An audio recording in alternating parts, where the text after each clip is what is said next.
Assalamualaikum warahmatullahi wabarakatuh. Saya Dede Fitransyah akan menjawab pertanyaan pendidikan inklusi. Untuk pertanyaan pertama ialah, apa yang dimaksud dengan pendidikan inklusif? Pendidikan inklusif menurut saya ialah model pendidikan yang mensamaratakan anak-anak, baik itu anak berkebutuhan khusus atau anak normal, semuanya bersama dalam satu sekolah. Adalah pertanyaan untuk nomor 2.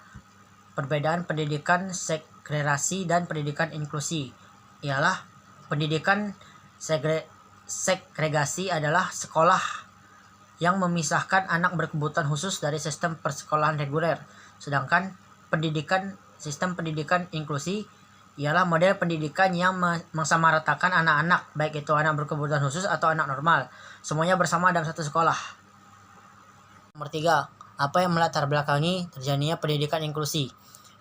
Berdasarkan Undang-Undang Dasar tahun 1945, Pasal 31 ayat 1 dan Undang-Undang Nomor 20 tahun 2003 tentang Sistem Pendidikan Nasional, dapat disimpulkan bahwa negara memberikan jaminan sepenuhnya kepada anak berkebutuhan khusus untuk memperoleh layanan pendidikan yang bermutu. Hal ini menunjukkan bahwa anak berkebutuhan khusus berhak pula memperoleh kesempatan yang sama dengan anak lainnya. Selama ini, layanan pendidikan bagi anak berkebutuhan khusus di sekolah disediakan melalui 3 macam lembaga, yaitu sekolah luar biasa, sekolah dasar luar biasa, dan pendidikan terpadu. Sekolah luar biasa sebagai lembaga pendidikan khusus tertua menampung anak dengan jenis kelainan yang sama, sehingga ada sekolah luar biasa dengan hambatan penglihatan, sekolah luar biasa untuk anak hambatan pendengaran, sekolah luar biasa untuk anak dengan hambatan berpikir, sekolah luar biasa dengan anak hambatan fisik, sekolah luar biasa untuk anak hambatan emosi, sekolah luar biasa untuk anak dengan hambatan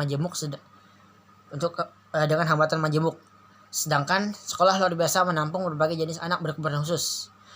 Sedangkan pendidikan terpadu adalah sekolah reguler yang juga menampung anak berkebutuhan khusus dengan kurikulum, guru, sarana pengajaran, dan kegiatan belajar mengajar yang sama. Namun, selama ini guru baru menampung anak dengan hambatan penglihatan atau tunanetra. Itu pun perkembangannya kurang mengembirakan, karena banyak sekolah reguler yang keberatan menerima anak berkebutuhan khusus. Nomor 4. Siapa saja yang terlibat dalam terselenggarakannya pendidikan inklusif?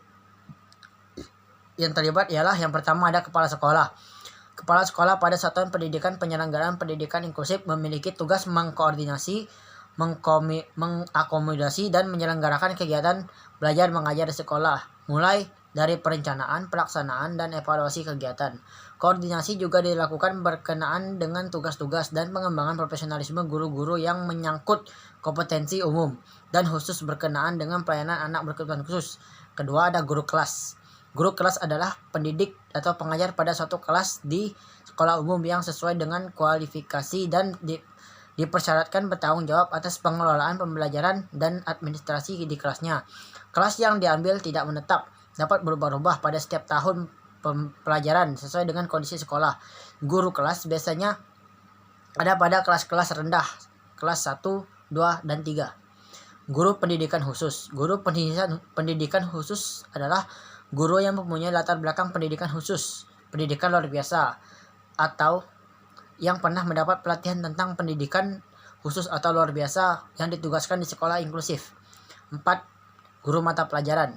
Guru mata pelajaran pada sekolah penyelenggaraan inklusif mempunyai tugas sama dengan guru mata pelajaran pada umumnya. Namun, untuk guru mata pelajaran, ada sekolah penyelenggaraan pendidikan inklusif perlu dibekali dengan tambahan pengetahuan tentang pendidikan khusus. Guru mata pelajaran bersama-sama dengan guru pendidikan khusus menyusun rancangan pembelajaran adaptif sesuai dengan kondisi siswanya tanpa mengabaikan substansi mata pelajaran. Selanjutnya, membelajarkan, memonitor, dan mengevaluasi hasil belajar siswa. 5. Guru bimbingan penyuluhan. Guru bimbingan dan konseling adalah guru yang bertanggung jawab untuk mencarikan solusi bagi semua peserta didik pada sekolah inklusif yang mengalami kesulitan dalam belajar, sosialisasi, perilaku sosial, emosi, etika sosial sesuai dengan irama perkembangan anak. 6. Tenaga ahli. Tenaga ahli pada sekolah inklusif adalah tenaga profesional pada disiplin ilmu tertentu yang relevan dengan kebutuhan pembelajaran pada sekolah inklusif. Tenaga ahli disebut antara lain pedagogik, psikolog, psikiater, dokter spesial, serta rohaniawan. 7. Ada komite sekolah. Peran komite sekolah dalam penyelenggaraan pendidikan inklusif antara lain sebagai pemberi pertimbangan dalam penentuan pelaksanaan kebijakan, pendukung baik yang berwujud finansial, pemikiran maupun tenaga pengontrol dalam rangka transparansi dan akuntansi penyelenggaraan dan keluaran pendidikan di sekolah, serta sebagai mediator antara pemerintah eksekutif dengan masyarakat di sekolah. Untuk jawaban pertanyaan selanjutnya ialah tentang bagaimana adaptasi kurikulum dan adaptasi pembelajaran di sekolah inklusif.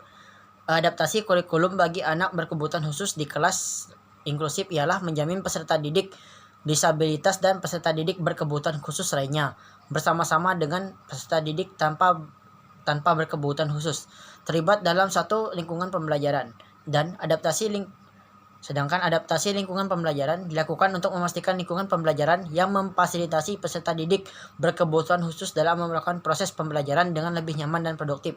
Contohnya ialah jika kompetisi yang dituntut membutuhkan aktivitas visual seperti kemampuan melukis, seni pertunjukan, maka pergantian kompetisi yang setara bagi peserta didik dengan hambatan penglihatan. Misalnya, kompetisi melukis diganti dengan seni relief atau seni suara.